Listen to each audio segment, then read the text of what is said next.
खबर शामिल करते हैं मंडी बहाउद्दीन से, जहां से हमें रिपोर्ट कर रहे हैं अनायतुल्लाह अंजम क्लेयर। डिप्टी कमिश्नर मोहम्मद शाहिद का ज़िला कौंसल हॉल में महकमा हेल्थ के ज़ेर एहतमाम आलमी योम इंसदाद टीबी के हवाले से मुनक़दा सेमिनार से खिताब।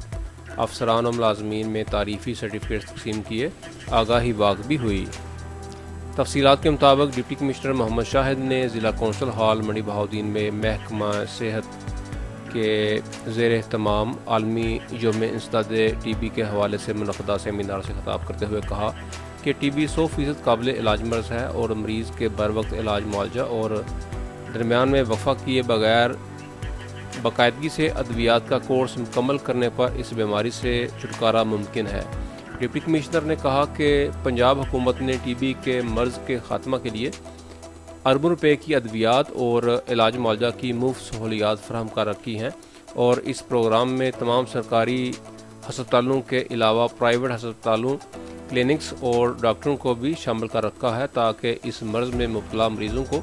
बर वक्त इलाज मुआवजा की सहूलियात मुयस्सर आ सकें। डिप्टी कमिश्नर ने बेहतरीन कारकर्दगी का मुजाहरा करने वाले अफसरान और मुलाजमीन में तारीफ़ी सर्टिफिकेट तक़सीम किए और आगाही बाग भी हुई।